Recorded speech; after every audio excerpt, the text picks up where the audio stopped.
할렐루야. 네. 우리 능력교회 예배 시간 가운데에 은혜의 성령께서 역사해 주셔서 우리의 모든 죄가 사함을 받고 우리의 모든 질병이 치료함을 받으며 우리의 모든 가난과 저주가 예수의 십자가로 말미암아 축복으로 변화되는 귀한 은혜가 함께 하시기를 주님 이름으로 축원합니다.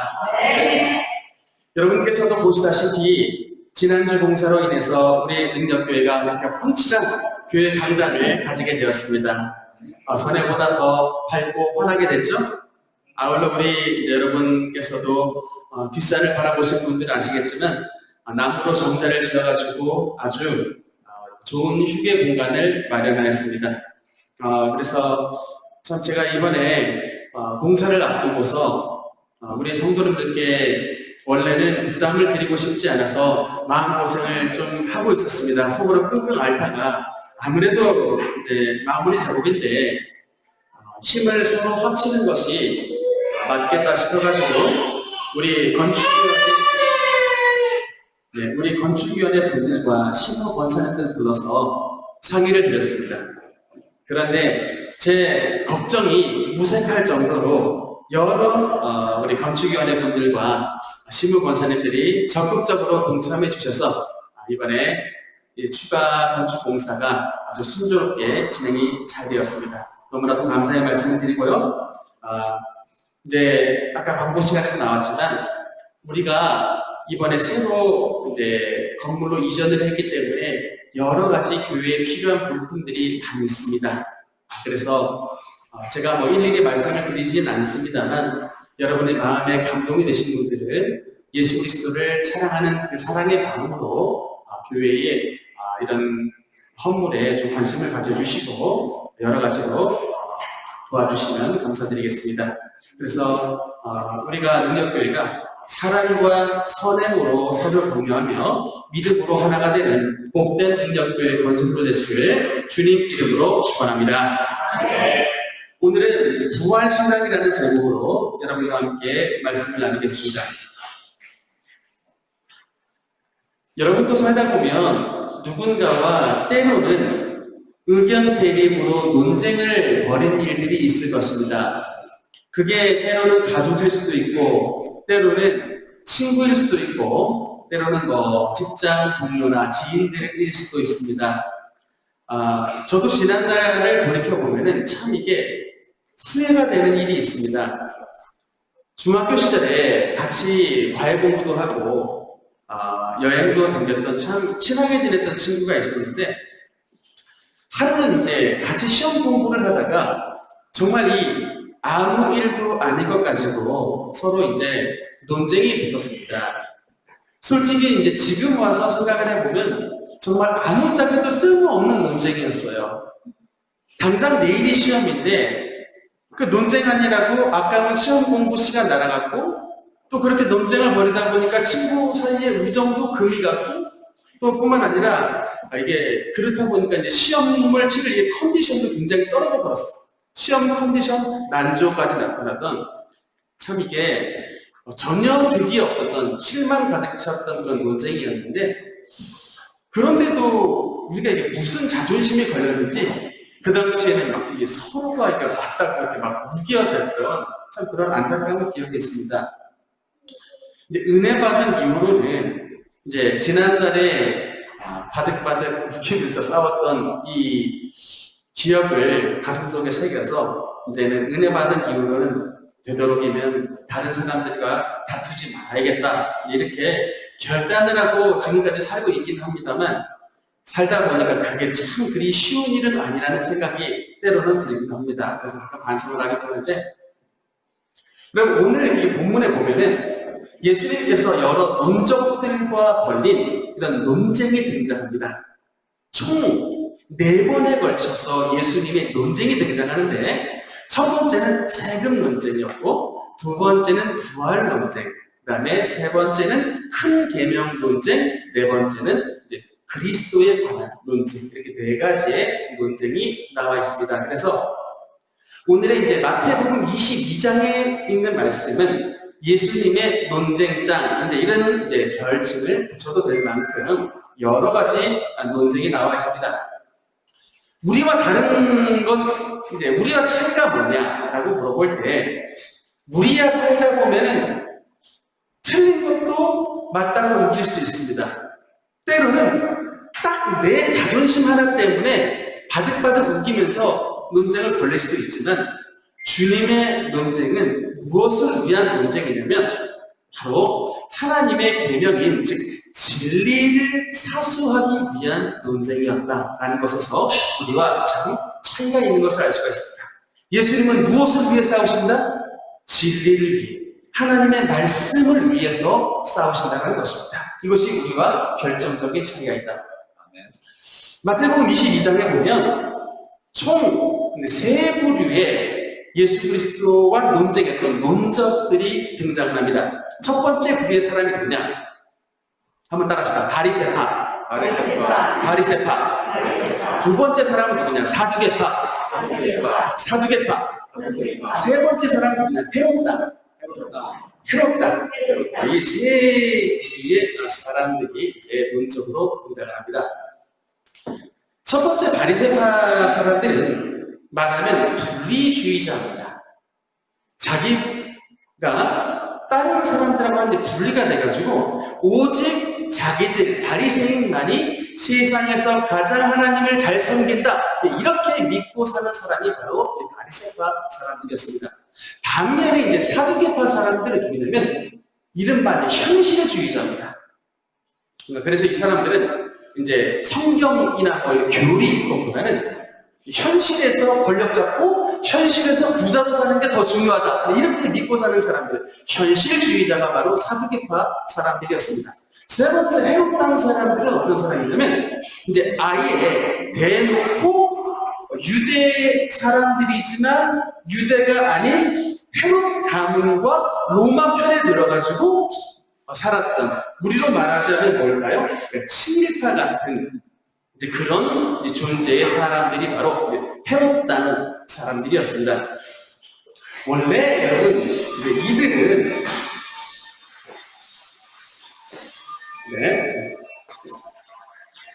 원래 이들은 서로 이제 사이가 좋지 않았는데, 여러분 참 이제 희한한 일들이 일어났습니다. 핸드폰 다 무음 또는 진동으로 다 바꿔주세요. 빨리. 네. 여러분 우리나라 그 정치인들을 봐도 다 아시겠지만 정치인들끼리 원래 참 이게 친하지가 않습니다. 우리나라 당장 봐도 그렇죠? 더불어민주당과 지금 국민의힘당 우리가 보면 어때요? 밥만 먹으면 싸워. 그렇죠?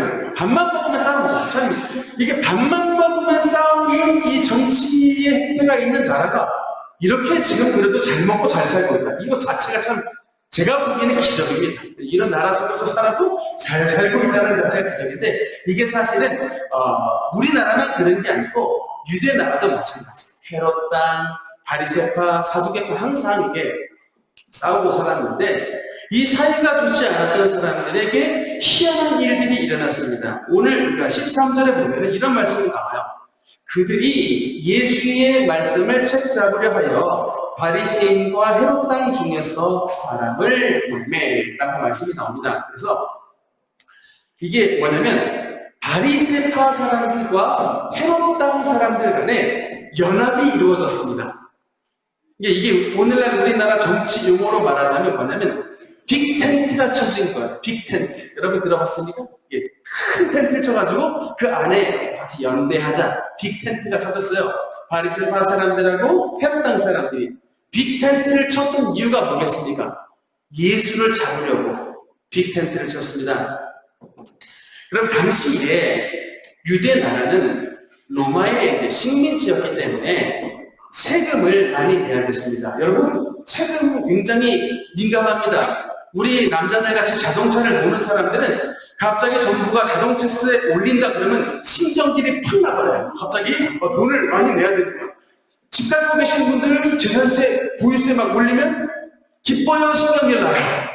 신경질 나죠. 그러니까 누구나 이게 돈을 다 많이 내기는 다 싫어하는 게 인지상정입니다. 근데 이 나라에도 유대 나라는 로마의 식민지였기 때문에 로마의 세금을 내야 되는 게 현실이었습니다. 세금을 내기 싫었는데,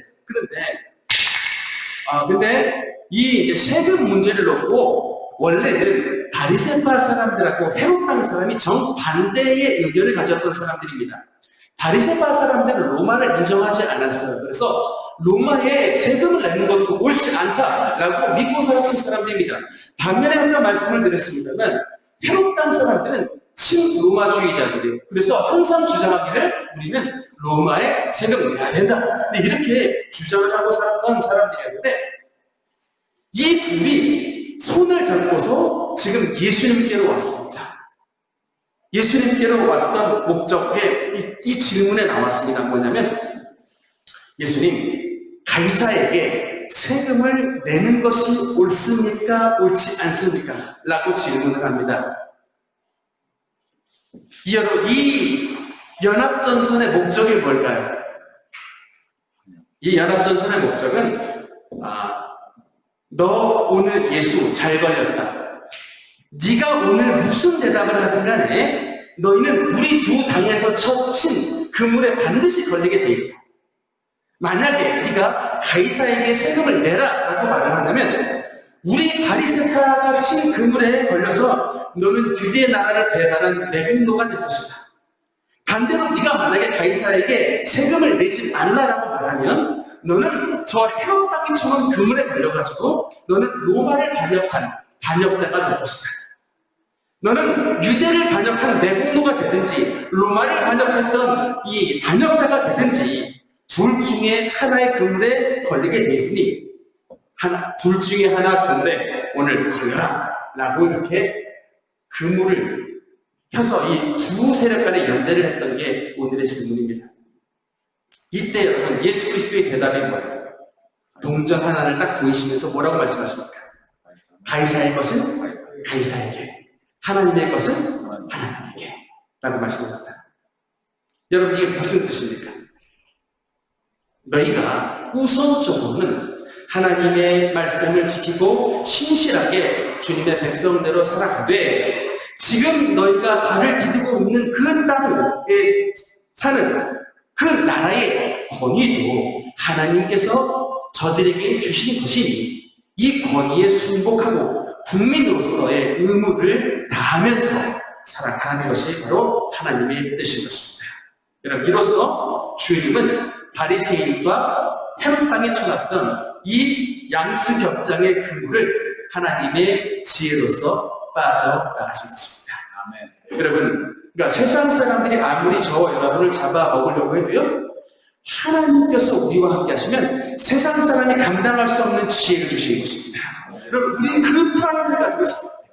우리는 세상의 한국으로 이 땅을 정복해 나가는 사람이 아니라 이 세상의 한국과 지식보다 더 무엇보다 하나님의 지식으로 살아가는 사람이 되는 것입니다. 이제 이러자 그 다음에 누가 덤벼들었냐? 아까 말씀드렸던 두 번째 사람이 사두개파 사람들이 이번엔 두 번째로 덤벼들었던 말씀이 오늘 그 본문의 말씀입니다. 여러분 원래 이 사두개파에서 사두개라는 말의 어원은 사독에서 온 말입니다. 여러분 사독 이게가 아니고 사람이죠. 사독이 여러분 누구인지 아십니까? 우리 이래는 눈빛이 반짝반짝하는 거 보니까 벌써 이게 아는 것 같아요. 눈빛을 보니까 난 알고 있습니다. 목사님 대답을 했어요. 사독은 구약시대에 특히 다윗 시대에 있었던 하나님을 섬긴 대제사장의 이름입니다.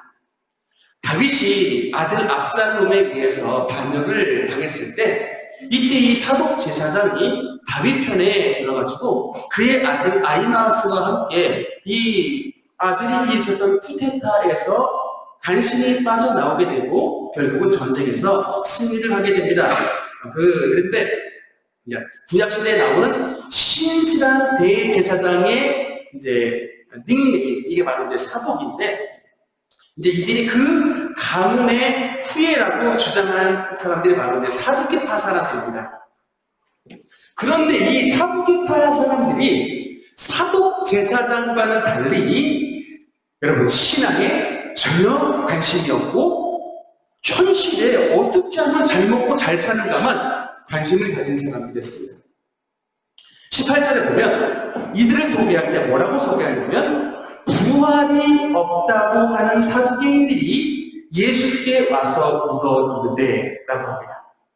그러니까 여러분, 부활이 없다라는 말은 이 사두개파 사람들이 겉으로는 제사장이고 겉으로는 귀족들이지만 실상은 전혀 내세에 관심이 없고 현실에서만 잘 먹고 잘 사는 것에 목매어 있었던 그런 사람들, 소위 현실주의자였습니다. 여러분, 그 종교 가운데 혹시 남묘회계교라고 하는 종교를 들어보신 일 있습니까?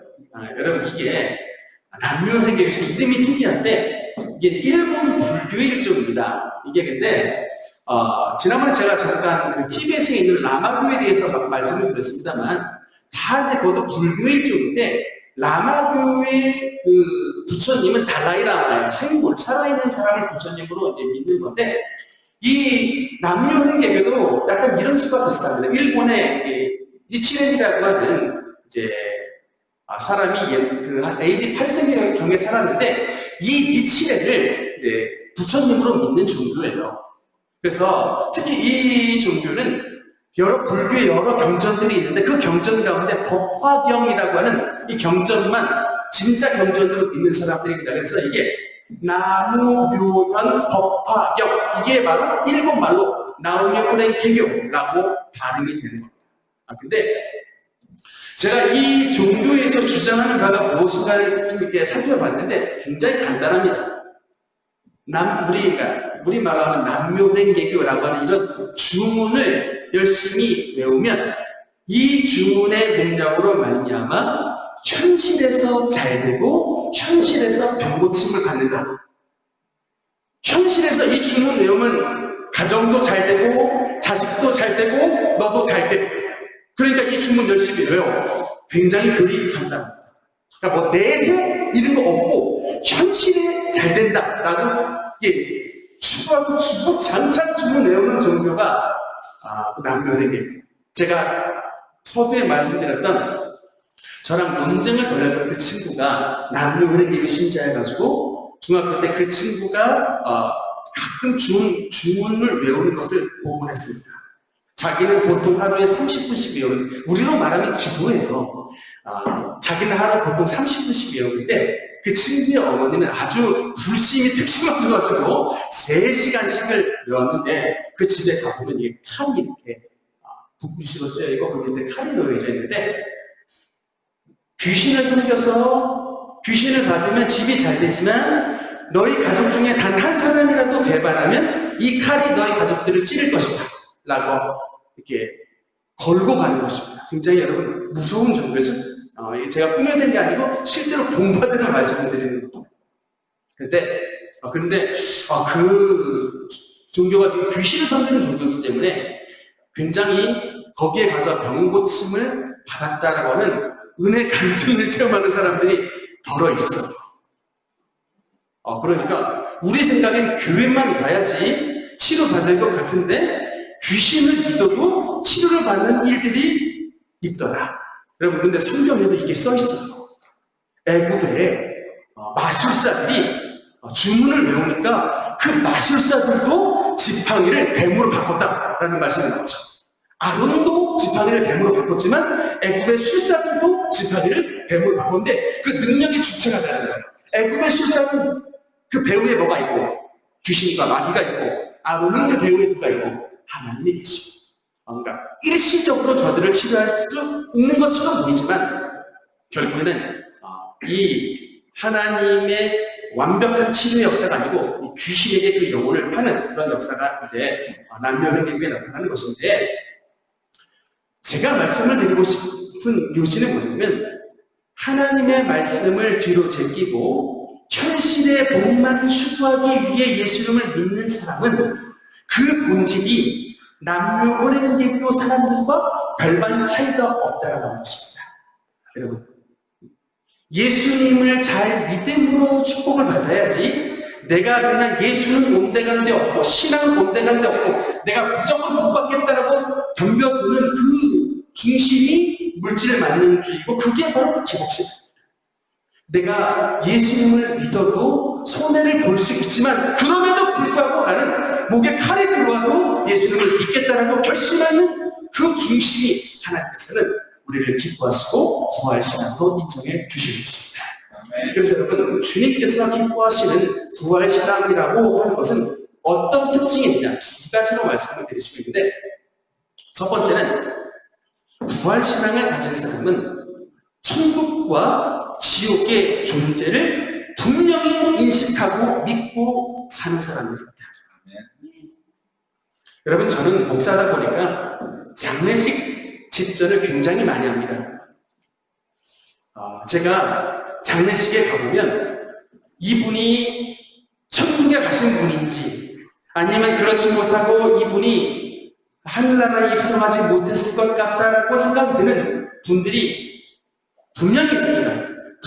물론 저는 장례식장 가면 다 좋게 얘기합니다. 심지어는 예수님 안 믿고 돌아가신 그 장례식장에도, 심지어는 자살해서 돌아가신 분의 장례식장, 장례식 집전할 때도 저는 거기서는 바른 복음, 칼을 딱 들일 수 있는 그런 용기는 없어요. 그냥 좋게 말씀을 드립니다만, 그러나 분명한 것은 제가 장례식장에 갈 때 이분이 하늘나라에 갔는지 아니면 지옥으로 떨어지는지를 영적으로 분명히 느껴질 때가 있습니다. 우리 원로 목사님께서 하셨던 말씀인데, 목사님께서 덕은동에 사셨을 때 그 지역에 앞에 교회를 건축을 하는 일이 있었습니다. 그런데 그 지역에 교회를 건축하는 일에 여러분, 우리도 이번에 교회를 건축해서 잘 아시지만 동네 사람들의 반대를 굉장히 강해요. 예수님을 안 믿는 동네 사람들이 방해를 하는 것은 분명히 이건 이해가 될 수 있는 일입니다. 그런데 그 분 자체가 교회의 집사님이고 그 부인은 교회 권사님인데, 이분이 앞장서가지고 그 교회에 하나님의 집이 들어오는 것을 앞장서가지고 반대를 했어요. 근데 이분의 평상시의 삶도 엉망개판이라 이 술집 차려가지고 여자 전사를 하는, 참 하나님의 교회에 직분잡아서 할 수 없는 일들을 그렇게 하고서도 교회의 집사로 그렇게 다녔던 분이었는데, 이분이 돌아가실 때가 돼가지고 목사님 아시는 권사님이 남편이 지금 이제 죽을 때가 됐으니 와달라고 초빙을 받았는데, 목사님이 이제 돌아가시기 직전 단계 이제 방 문을 열고 들어가는데 이분의 몸이 오징어가 막 쫙 보이듯이 몸이 막 그냥 비틀비틀하면서 눈은 뒤로 그냥 희번떡 까져버리고 막 마치 뭔가를 붙잡듯이 온몸에 막 오징어가 뒤틀리듯이 막 보이는데, 목사님이 그 모습을 보고 그 순간에 너무 소스라쳐서 놀라가지고 그 자리를 나갑니다. 그런데 이제 사람이 죽으면 관에 들어가야 되는데 몸이 이렇게 막 어떻게 죽고 그러면 이게 안 돼서 그냥 그 부인 권사님이 팔 비틀고 있는 남편 몸 위에 그냥 털터덕 앉아버리대요.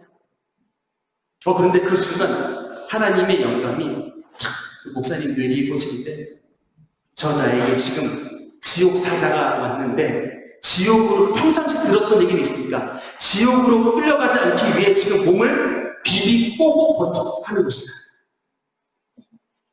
여러분, 우리 인생에는 3번의 기회가 있습니다. 태어날 때 한 번의 기회가 있고, 결혼할 때 2번째가 기회가 있고, 마지막 3번째 죽을 때의 기회가 있습니다. 태어나는 거는 우리가 선택할 수 없습니다. 태어나보면 내 부모님이 결정이 되는 거죠. 나의 선택이 아닙니다만, 결혼인데 특히 죽는 건 여러분, 죽을 때는 여러분의 선택에 달린 것입니다. 우리가 이 땅 가운데 살아갈 동안 하나님 앞에서 얼마나 신실하게 살았느냐에 따라서 천국의 문이 열리는 자가 있는가 보면 지옥의 문이 열리는 자가 있는 것입니다.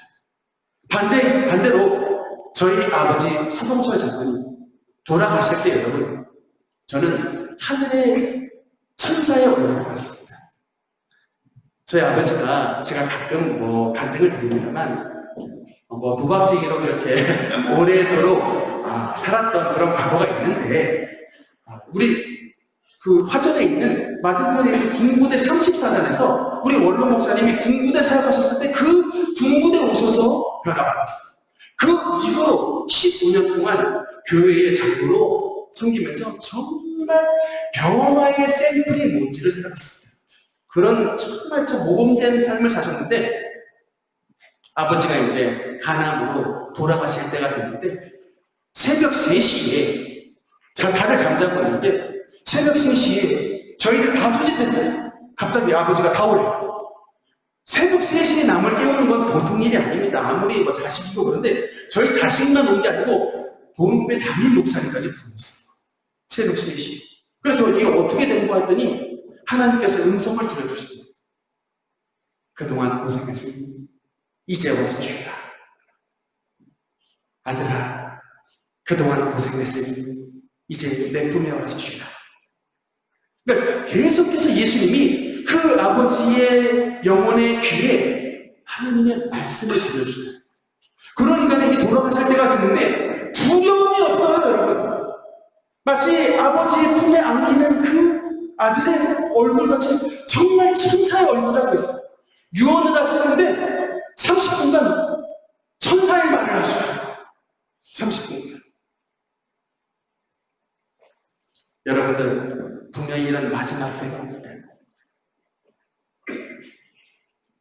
여러분, 정말 우리가 마지막 때에 천국의 문이 열리는 자가 승리하는 자가이지, 아무리 교회에서 목사고 아무리 교회에서 장로고 권사고 집사라해도 죽을 때 지옥의 문이 열리면 그 인생은 실패한 인생입니다.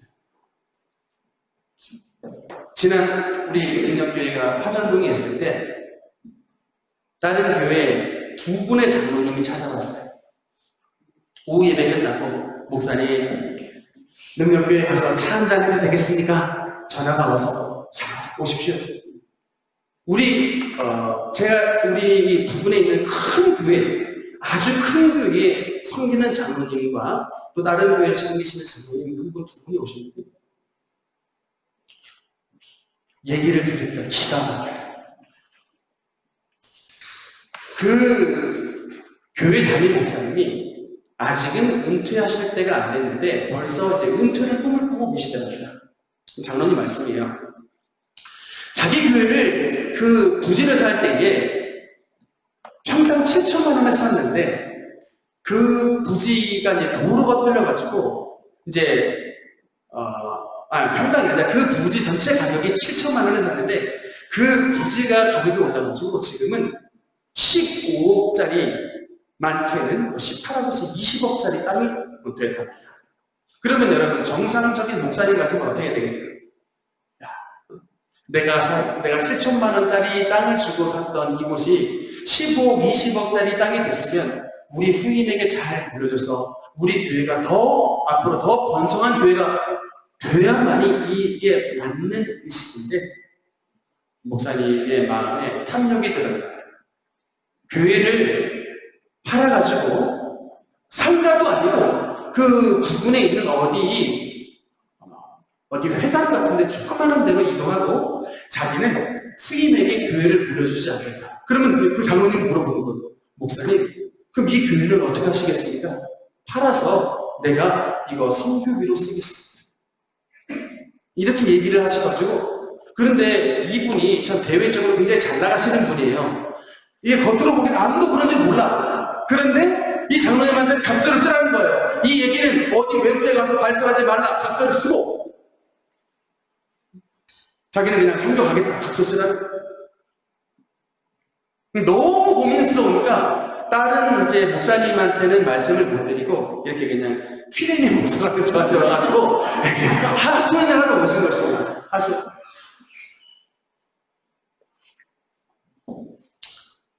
여러분,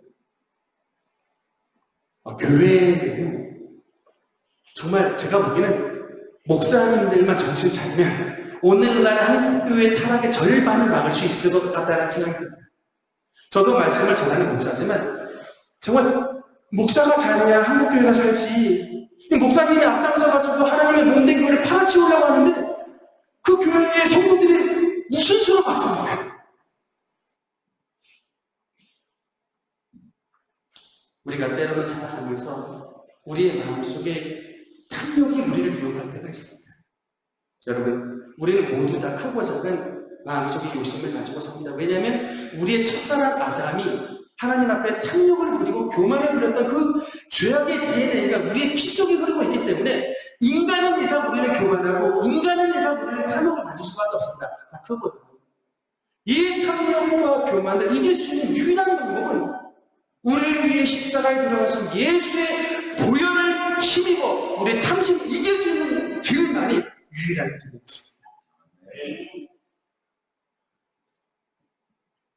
오직 예수 그리스도의 보혈만이 저와 여러분의 주홍같이 붉은 모든 죄를 씻을 수 있는 유일한 길임을 믿으시기 바랍니다. 하나님 앞에 죄를 범했을 때 우리는 두려워해야 합니다. 하나님 앞에 죄를 범했을 때 내가 지옥에 갈 수 있구나 라는 그 두려움이 우리의 마음속에 들어야 합니다. 왜 죄져요? 내가 천국행 티켓을 따랐다고 착각하니까 죄지죠. 물론 신실하게 사는 사람들 천국 들어갑니다. 예수님의 이름으로 보장했으니까. 그런데 죄 지은 사람은 천국 간다라고 한 구절도 써놓지 않았습니다. 죄를 져도 회개해야 천국 간다고 하지 죄를 져도 천국 간다라고 단 한 구절의 말씀도 이렇게 놓지 않습니다. 그런데 많은 주님의 성도들이 죄 지어도 천국 가는 것으로 착각하고 살아가니까 이토록 오늘날의 하나님의 교회가 무너지고 있는 것입니다. 죄 지으면 두려워해야 됩니다. 지옥에 들어갈 수가 있구나. 지옥을 인식하는 자가 되어야 되는 것입니다. 지옥은 안 믿는 사람뿐만 아니라 오늘 교회를 다녀도 죄 지은 나도 가질 수 있구나라는 두려움을 가지고 신앙생활을 할 때에 그래서 오늘도 하나님 앞에 두렵고 떨림으로 구원을 이루는 삶을 살아갈 때에 하나님의 천국의 백성된 삶을 살아갈 수가 있게 되는 것입니다. 두 번째로 여러분 부활의 시간이란 이 썩어질 땅에 소망을 주는 것이 아니라 영원한 하나님의 나라에 저와 여러분의 보물을 쌓는 천국을 준비하는 자가 하나님 앞에 부활의 신앙으로 인정을 받게 될 것입니다. 기독교의 유명한 저서 가운데에 전능자의 그늘이라고 하는 유명한 책이 있습니다. 이 전능자의 그늘은 짐 엘리엇이라고 하는 이 사람의 딸이 쓴 책인데, 여러분 이 짐 엘리엇은 에콰도르의 선교사였습니다. 에콰도르의 당시 어떤 부족이 살았냐면 아우카라고 하는 이 부족이 살았는데 그 부족의 선교사였습니다. 여러분 이 아우카족은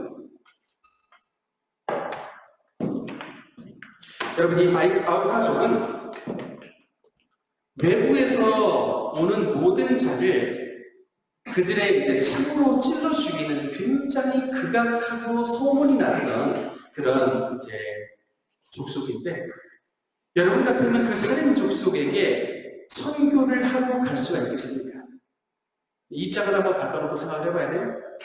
들어오는 모든 거민들은 묻지도 않고 창으로 찔러 죽이는 이런 살인 부족에게 선교를 하러 갈 수가 있을까 싶은데, 이 짐 엘리엇과 합쳐서 이 5명의 청년들이 정말 그 미국의 스탠포드 대학과 하버드 대학을 나온 굉장히 미국의 그 유명한 대학 출신의 인재들이었음에도 이들이 이제 아우카족에게 선교를 갔습니다. 선교를 갈 때 언어 공부를 하고 가는데 첫 번째 했던 언어가 뭐냐면 우리는 당신을 사랑합니다.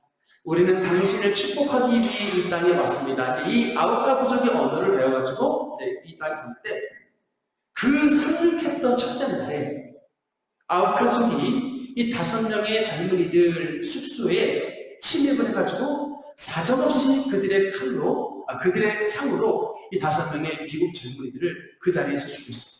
이때 이 당시의 젊은 청년들의 나이가 평균 24살, 25살이었습니다. 특히 이 짐 엘리엇이라고 하는 사람은 그 부인의 뱃속에 유복자가 있었는데 그 유복자 딸이 아버지의 일대기를 남겼던 책이 바로 전문자의 그들입니다. 근데 이제 이 짐 엘리엇이 유복자 딸과 더불어 그 아들이 있었어요. 근데 저 같으면은 우리 아버지를 죽인 부족에게 내가 대를 이어서 선고를 가겠다는 말 것은 꿈도 꾸지 못했을 일이었을 텐데 이 짐 엘리엇의 아들이 아버지를 죽인 이 아우카 부족에게 20살이 되자 그도 똑같이 그 아우카 부족에게 선고를 하러 그 땅에 들어갑니다. 그런데 이 당시 아우카 부족이 뭘 알고 있었냐면 짐 엘리엇과 4명의 젊은이가 그 손에 총이 있었다는 것을 알아요. 분명히 총을 쏠 수 있었음에도 불구하고 저 5명의 젊은이가 이 창을 들고 온 자기들을 향해 총을 쏘지 않았다는 사실을 기억을 하고 있었어요. 그리고 그 아들들이 이르러 그 짐 엘리엇의 아들이 그 아우카족에게 들어가 설교를 하러 들어왔을 때 그때에 비로소 저들의 마음이 mov습니다. 그리고 그 부족의 추장이 예수 이름을 믿고 목사가 돼요. 근데 이제 이 짐 엘리엇의 아들이 목사 안수를 받던 날, 한 인디안 추장과 같이 생긴 사람이 그 앞에 나와가지고 이 짐 엘리엇의 아들의 목사 안수식에 왔는데 뭐를 들고 나왔냐면 창을 들고 나왔습니다. 그러면서 이 엘리엇의 아들에게 뭐라고 말하냐면 이 창은 내가 당신의 아버지를 찔러 죽인 창이다. 이런 말을 당신 지금 용서해 주실 수 있겠습니까? 라고 눈물을 흘리며 용서를 구할 때 이 짐 엘리엇의 아들이 그 자리에서 이 인디안 추장을 가슴에 안고 예수님의 사랑으로 그를 용서하고 이 추장이 짐 엘리엇의 아들에게 안수하여 그 자리에서 목사 안수식이 이루어졌습니다. 그럼 이 어마어마한 사랑의 일로 말미암아 아우카 부족, 그 살인 족속이 온 족속이 변화가 돼서 예수님을 신실하게 믿는 신실한 마음으로 변화가 되는 것입니다. 여러분, 이런 일이 우리에게 어떻게 가능할까요? 이런 일은 절대로 우리 스스로의 힘으로 이루어지지 않습니다. 이건 오직 하나님의 성령으로 말미암아 하나님의 사랑이 우리의 마음속에 부흥바가 돼야지만이 우리는 그 주님의 사랑으로 그를 용서하고 그를 사랑하여 새로운 공동체로 변화시킬 수 있게 되는 것입니다. 오늘날 여러분, 우리 교회가 왜 이렇게 힘을 잃어버리는지 아십니까? 교회는 껍데기에 세워질 때 그 속에 하나님의 성령이 거하시지 않기 때문에 그렇습니다. 여러분, 하나님의 성령은 하나님의 능력이십니다. 하나님의 성령을 우리가 부름받으니 하나님의 능력이 우리의 가운데 임하게 되게 되는 것입니다. 우리는 남을 용서할 수 없고 우리는 편협적이고 우리는 세상을 사랑하지만 하나님의 성령이 우리 속에 부어지게 되면 그 예수 그리스도의 인간을 초월한 사랑이 우리 속에 부어지게 돼서 그 주님의 성령의 능력으로 우리도 남을 사랑하고 우리도 남을 치유하고 우리도 주님의 몸된 공동체를 새롭게 세워나갈 수 있게 되는 것입니다. 제 친한 선배님 가운데 우리 인창고 2년 선배인데 이분이 아주 유명한 분입니다. 대학에 처음 들어갔을 때 테니스를 굉장히 잘 쳤어요. 그래가지고 테니스를 쳤다 그러면 학교 우승 트로피를 타오는데 그 우승 트로피가 어떤 정도로 쓰이냐면 이 형님의 재떨이로 쓰였습니다. 담배 재떨이로 이 우승 트로피가 쓰였어요. 뿐만 아니라 이게 당시에 얼마나 이렇게 참 술을 먹으면 개차반의 행동을 하는지 술 먹고 저 동네 파출소에 끌려갔는데 안 끌려가겠다고 그 머리로 동네 파출소 일상을 그냥 들이받았다. 참 이 유명한 전적이 있었던 선배님인데 그분이 하나님의 성령을 받고 변화돼서 지금은 주님의 목사님이 됐습니다. 사랑의 교회도 또 오른 교회도 지금 대형교회의 성전 목사님이 됐다가 외국에 갔다가 지금 이제 미국에서 코로나 때문에 한국에 입국을 했는데 참 제가 그 형님을 볼 때마다 그 잿더리에 담배를 떨었던 인간이 지금 그 앞에 서서 하나님의 살아계심을 증거하는 변화의 샘플이 되었다는 것을 볼 때, 여러분, 정말 우리가 예수님 안에서 새롭게 신앙생활을 하기 위해서는 하나님의 성령 받아야 되는 것입니다. 여러분 가만 보시면 여러분 자녀 절대 변하지 않을 것 같죠? 여러분의 남편 절대 안 변할 것 같죠? 여러분의 가까이 있는 사람 절대 안 변할 것 같죠? 인간으로서 할 수 없는데 하나님의 성령 받으면 하나님의 성령을 보고 하나님의 능력이시기 때문에 그 사람을 반드시 변화시켜 주실 것입니다. 저도 변했고 우리 아버지도 변했고 그 형님도 변했습니다. 무엇으로 변했어요? 하나님의 성령을 통해 변화되는 것입니다. 여러분 하나님의 나라는 하나님의 성령을 통해 변화가 되는 것이고 그 성령 받은 사람이 주님의 부활의 진리로 쓰임을 받을 수 있게 되는 것입니다. 말씀의 근원을 맺으면서요. 사랑하는 능력교회 성도 여러분, 저와 여러분의 이 땅의 삶은 결단코 우리의 끝이 아닙니다. 예수님을 믿는 저와 여러분이 왜 구원을 받느냐? 여러분, 우리가 어떻게 예수님을 믿으면 구원을 받는다라고 믿을 수가 있어요? 예수님의 십자가에서 우리의 모든 죄가 사함을 받은 것을 우리가 어떻게 믿을 수 있습니까? 저와 여러분의 모든 죄가 예수의 십자가로 말미암아 씻음을 받았다고 증거한 사건이 바로 예수의 부활의 사건인 것입니다. 예수님께서 죽음 가운데서 부활하시고 저와 여러분이 예수의 십자가로 말미암아 완전히 구원받은 하나님의 자녀가 된 것을 주님의 부활을 통해 증명해 주신 것입니다. 세상에 어떤 사람도 무덤을 박차고 나온 사람은 없습니다. 서로 잠깐 죽음에서 살았던 사람도 나사로나 또 야이로의 딸도 죽었다가 잠시 살았지만 다시 죽음으로 돌아간 일시적인 부활이었습니다만 예수님은 그 부활하신 이후에 오늘까지 영원히 살아계신 우리 하나님이신 것입니다. 그 말이 바로 저와 여러분의 모든 죄가 예수님의 십자가로 말미암아 씻음을 받았다는 것을 증명해 주시고 있는 것입니다. 예수님을 믿는 저와 여러분, 이 세상 살아갈 때에 때로는 탐심과 때로는 교만과 세상의 유혹이 우리 가운데 밀려올 때가 있지만 예수님을 만나는 그 날에 심판의 날을 기억하며 우리 주님 앞에 경건함의 삶을 사는 저와 여러분 되시기를 소망합니다.